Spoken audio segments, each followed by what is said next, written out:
The most important decision you can make above any on the face of the earth is deciding that no matter what happens in your life, no matter what happens, you're gonna live in a beautiful state. And what the hell does that mean?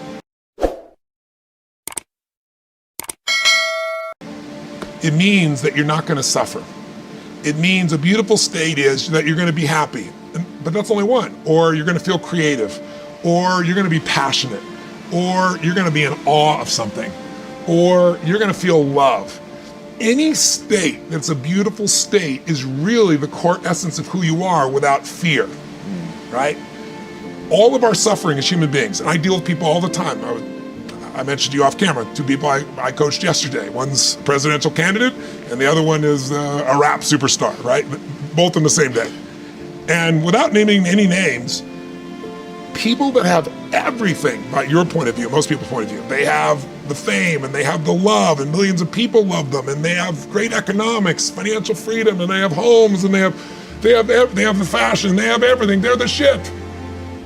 I can't tell you how many of them are miserable. Right. The majority are miserable. I'm not bullshitting. I'm the one who gets the phone call from the vast majority. When I say miserable, they're so used to it, some of them don't even realize they're miserable, right, but most do. They get in a place where it's like, how do I keep this up? How do I keep outdoing myself? How do I, I built these 32 companies, how to keep all 32 going and make them all grow every single year. And that's not how life is, right? Right. And then they worry about what will people think, what will they do? So the decision to say, I am not gonna suffer, that if suffering arises, pain's one thing, suffering's another. Suffering is when you're like, and the way you suffer is you focus on yourself. Right. Suffering comes when we obsess about ourselves, what we're getting or not getting, what we should have done, what others should have done for us. It's the me game. Right. You, my dear friend, and I say this with no blowing smoke, your primary core is a giver, which is why you're prospering. You're not the me. You're like, how do I give more, do more, share more, create more? How do we do a better job for our clients? How do we do a better job for our internal customers who work with us, our partners? Your entire life is that. That's why you're prospering. And you're not feeling suffering. But when you do suffer, and I promise you do, you correct me if I'm wrong, it'll because you're worrying about something in the future. How's this gonna happen? Will this come together? Suffering can be worry, it could be anger, it can be frustration. It's anything that takes you out of a beautiful state. And here's what people don't get. You can end suffering by stop focusing on yourself and focus on something you wanna serve greater than yourself. Your children, your wife, your mission, your life. You can get out of it in an instant because the nature of the human mind is to constantly compare things. Your mind, your brain is a 2 million year old device, and it is not designed to make you happy. It's designed to make you survive. Right. And that's why it's always looking for what's wrong. But it used to be what's wrong, a saber-toothed tiger, so I can protect myself. Now people are worried about what people think about them, or do they have enough money when 2/3 of the planet lives on $2 a day. Right. And you're making $38,000, you're rich. The poorest of the poor in our country are considered rich. I'm not saying they should stay that way. Right. But you can only build on success. And so my view is, if you're watching, if you're listening to this, my goal would have you consider something. Life is short. We don't know how short it's gonna be. But if you only had a week to live, I bet you wouldn't allow yourself to suffer over a little crap that makes you crazy normally. I think you would probably spend time with those you love, you would do what you love, you'd take awe in a sunset, you'd smell the air, you would take in everything in those final moments that you possibly do. So my thing is, why wait? Right. Why wait? Why not just decide that if I start to suffer, I know the solution, because suffering is me obsessing about me. You might say, it's not me, I'm worried about my kids because they're not doing well. No, you're worried that you haven't done enough for your kids. It's about you still, right? Yes. You're worried about what was done or what you should have done or what shouldn't have done. And you can end that in an instant by becoming aware of it and saying, I have made the most important decision of all. I would say the 30-year-old would say, this is what we're gonna do this year, and it would be these huge numbers. And I developed a principle around the time I was 30, which is most of us overestimate what we're gonna do in a year, and we underestimate what we're gonna do in a decade. And a decade happens that fast. You'll blink your eyes and a decade will be here. That is a great point. I really, truly, everything I do is long term. I think it's the biggest challenge we have in corporate America, is everybody's looking at the next quarter. Instead of the best business people, the Mark Benioffs, the Steve Wynn's, the Peter Gubers, the people that I hang with, they all are decade-long people. When I was 14, I said, this is how my life's I decided. I said, in my 20s, I'm gonna help I want to have the skill to help anyone change their life. If I'm committed and they're committed, it's going to be done. I'll have the ability. So I got to build to that, which I did. And then I said, in my 30s, at 14, I said, I'll do that with groups of people instead of one-on-one. And then in my 40s, I'll do it with big groups. In my 50s, I'll do it with companies. In my 60s, I'll either do it in government as a servant there or in a religious context, because I'm a spiritual person, but I don't tell people what to believe religiously. But at that point, I've lived long enough, maybe I will. First of all, you're talking about stuff that I can relate to like so many others can relate to. I mean, you know, everybody got the same story. We just got different details. But like I always say, life is 10% what happens to you, it's 90% what you do about it. See, we're gonna dive into a chapter from my new book, and it's chapter 1, section 1. This is very clear for people. So the first step is getting completely and brutally honest enough to say, I am tired of myself. When you say I'm sick and tired of being sick and tired, that's the facilitator of change. That's when you're ready to say these words, no more excuses. No more excuses. I went to Kent State, I dropped out.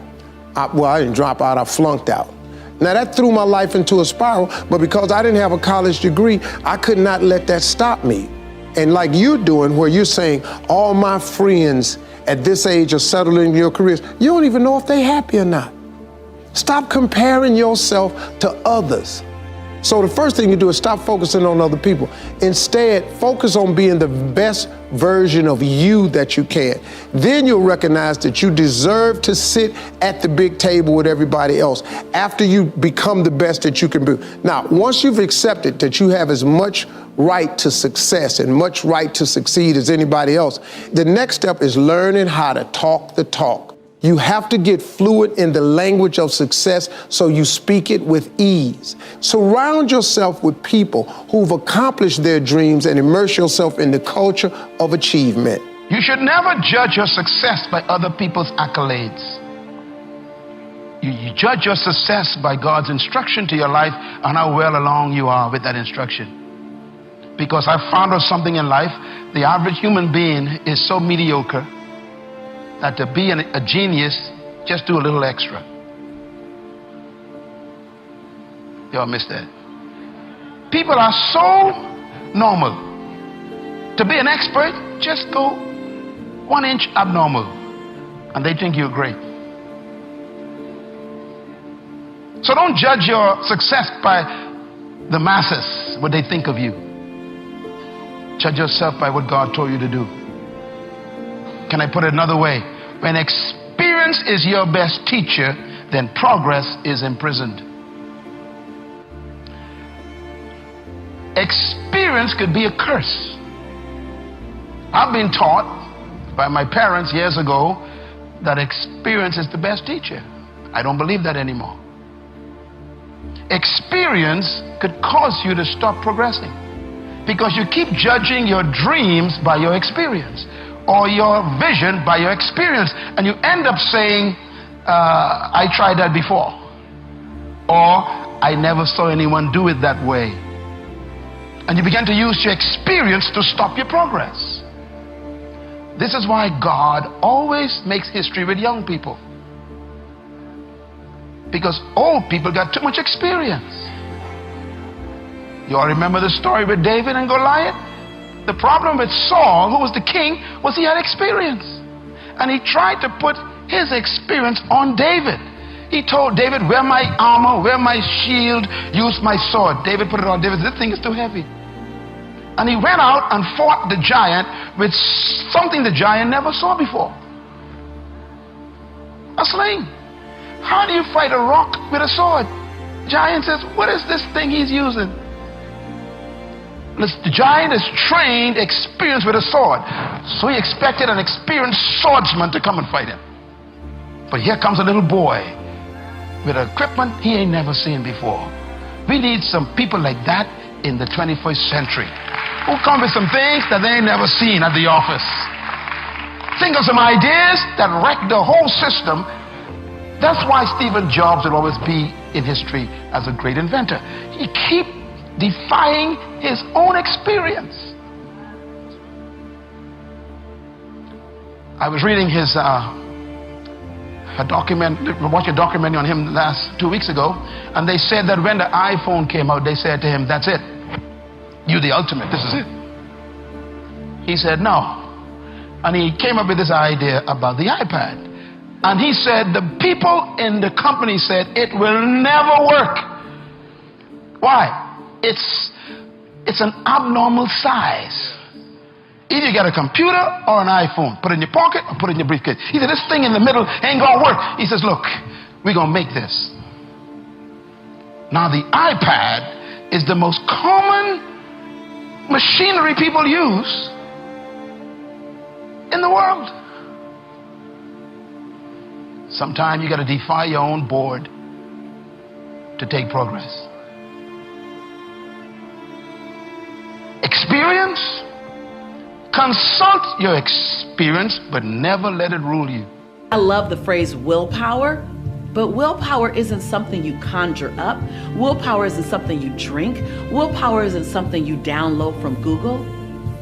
What you're talking about is, how do I make the choices that are in alignment with my highest purpose and my highest vision for myself? That's what you really want to ask. See, your life is a physical manifestation of the choices that you made up until this moment. I'm gonna say that again because that gets a little deep, and that can go over some people's head. That can hit you sometimes right between the eyes, and you got to hear it a second time. So here it goes.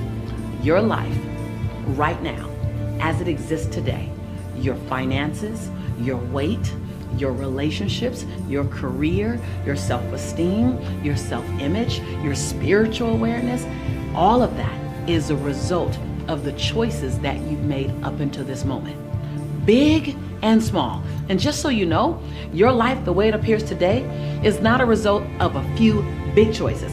Even though that's the thing that we look back on, we go, I shouldn't have moved out of the state. I shouldn't have got into that relationship. I shouldn't have. We look at the big things. Well, I'm here to disrupt that mindset a bit. Your life experience right now is not so much a result of your big choices, while those impact you. It's really a result of a bunch of small little choices made consistently over a long period of time.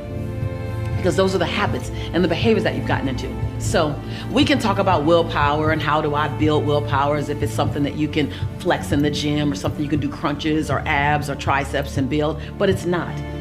The question you should ask, the answer you should be seeking is, what does it take to make my choices become in alignment with the life that I say I want to live?